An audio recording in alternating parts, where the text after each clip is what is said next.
Thank you very much indeed, ladies and gentlemen.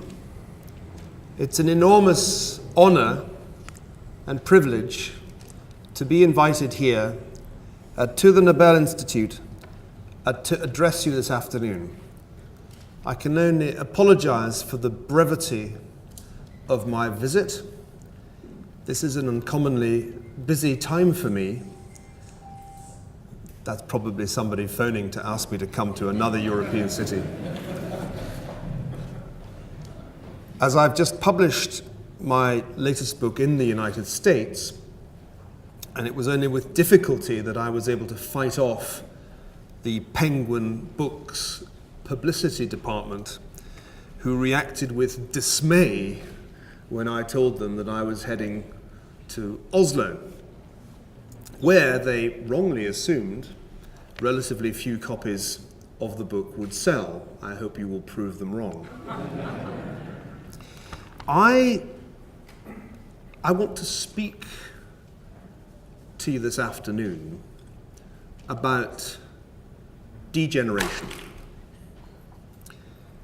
But before I define what I mean by that, I want to take you back in time, as we historians like to do. I want to take you back nearly a quarter of a century to the summer of 1989. Think back. Where were you? One member of our audience right at the back wasn't even born, but the rest of us will have memories of that time. I was in Berlin, and I was in the final phase of researching a doctoral dissertation on the hyperinflation that racked Germany after World War I, an event, it must be said, that continues to play a part in European politics to this day. I was very struck that summer by a change. And the change was that suddenly I was no longer alone in the S-Bahn from Friedrichstraße to Zoologische Garten. In those days, only a very few people could make that journey. To be precise, it was only British, American, and French citizens who could travel from Friedrichstraße in Ost-Berlin to Zoologische Garten in West by S-Bahn. And normally, one traveled alone. In the summer of 1989, that changed, and one found oneself accompanied by people from other East European countries. Poles, Hungarians. What was happening, we now realize, was the degeneration of the Soviet Empire in Eastern Europe. That degeneration so impressed me that I wrote an article for one of the British newspapers, which I gave the provisional headline, "The Berlin Wall is Crumbling."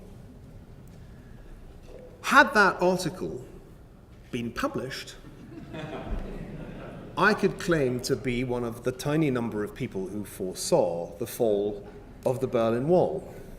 But it was not, because, and I quote a sub-editor on that newspaper, "The editor thinks, Niall, you've been listening to one too many Ronald Reagan speeches."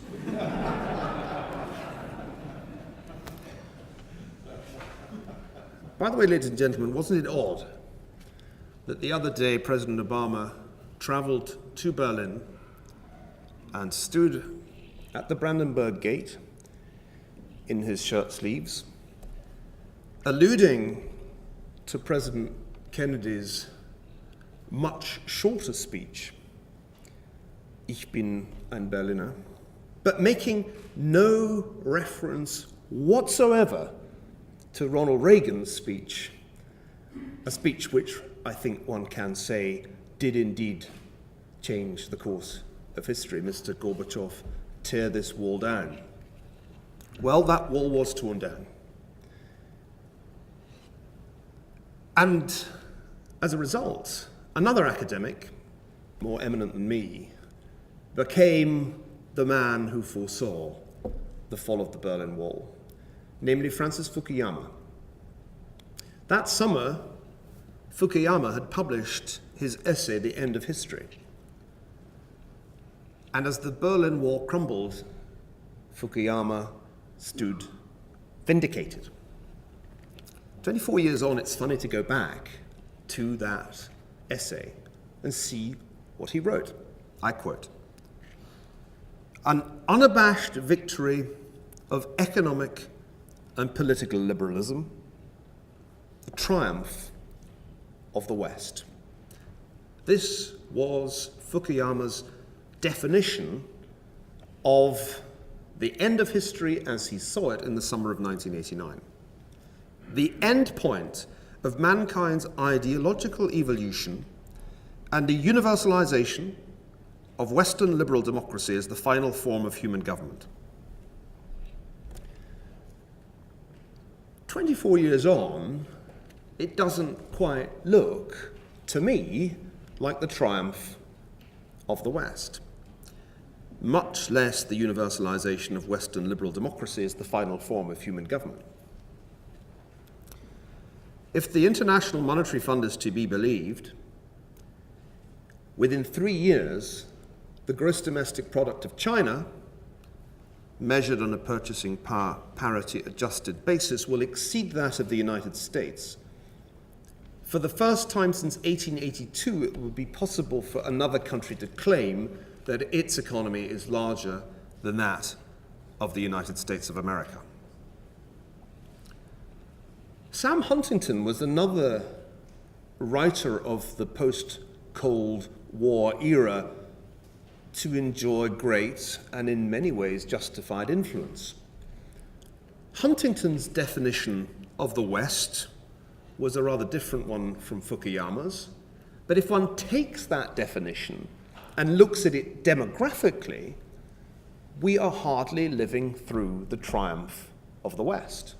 In 1950, Huntington's West, using his geographical definition, accounted for 20%, just over a fifth of the world's population.